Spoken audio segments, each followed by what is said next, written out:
राजस्थान के भीलवाड़ा जिले से लगभग 60 किलोमीटर दूर स्थित था एक छोटा सा गांव पिपलिया। चारों ओर जंगल, ऊंचे टीले और गांव के बीचों बीच एक विशाल पीपल का पेड़ था। कहते थे वह पेड़ शापित था। हर वर्ष श्रावण पूर्णिमा की रात को गांव से एक बच्चा रहस्यमय तरीके से गायब हो जाता। लोगों ने देवी देवताओं की पूजा की, ओझा बुलाए, मगर हर बार एक बच्चा कम हो जाता। गांव की औरतें आपस में धीरे धीरे बातें करती। वो फिर आई थी कल रात, मैंने काली छाया देखी थी। उसकी हंसी कानों में गूंज रही थी। और सुबह रिंकू नहीं मिला।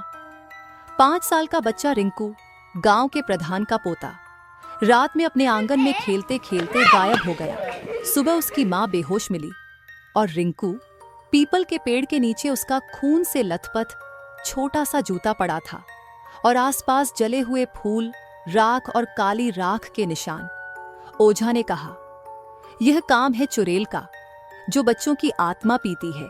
यह डायन नहीं, शापित आत्मा है। कहा जाता है कि 100 साल पहले उस गांव में एक स्त्री थी, चंद्रकांता, बेहद सुंदर पर बहुत गरीब। गांव के जमींदार के बेटे ने उसका शोषण किया और बाद में उसे पागल कहकर समाज से निकाल दिया। गर्भवती चंद्रकांता को लोगों ने पीपल के पेड़ से बांधकर जला दिया, जिंदा। उसकी चीखें आज भी हवा में सुनाई देती हैं।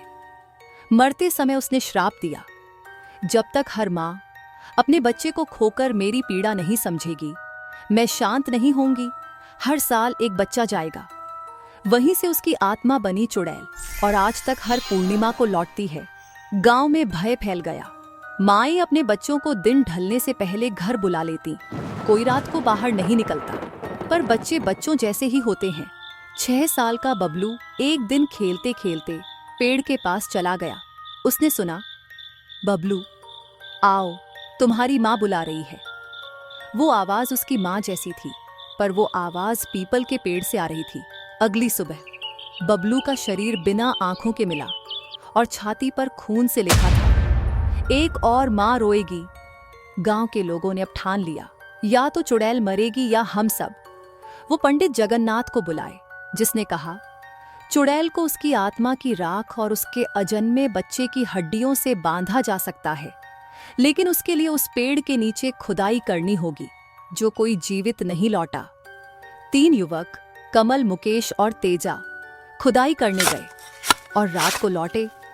सिर्फ तेजा लौटा, बाकी 2 के मुंह गायब थे। तेजा बस एक ही वाक्य दोहरा रहा था, वो हमारा इंतजार कर रही थी। पंडित ने बताया कि चुड़ैल बच्चों को मारने के बाद उनकी आत्मा को पीपल के तनों में कैद कर लेती है। अगर उन आत्माओं को मुक्त किया जाए तो चुड़ैल की शक्ति कमजोर हो जाएगी।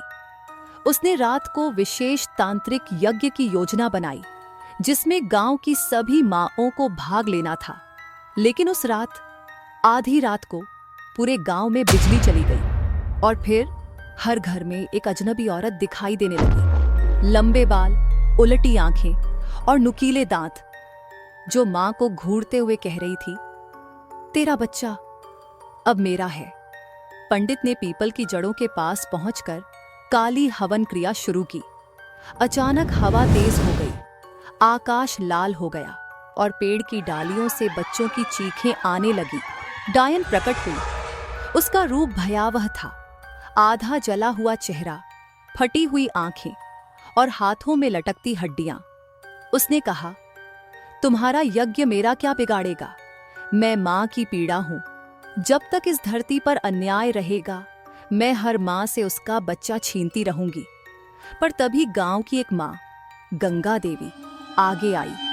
उसने अपनी बेटी का चित्र उठाया और चिल्लाई, अगर तुझे मां की पीड़ा चाहिए तो ले मेरी जान, पर मेरा बच्चा छोड़ दे। उसके बलिदान से चुड़ैल के शरीर में दरारें पड़ने लगी और पेड़ के तने से बच्चों की आत्माएं निकलकर आकाश की ओर उड़ गईं। एक तेज चीख के साथ चुड़ैल पीपल में समा गई। सुबह पंडित बोला, यह शांति स्थायी नहीं है। जब भी कोई औरत पीड़ा में होगी, जब भी कोई अन्याय होगा, वो फिर लौटेगी। गांव ने पीपल को चारों ओर से घेर कर मंत्रित लोहे की जंजीरों से बांध दिया। कहानी का अंत नहीं, यह सिर्फ विश्राम है।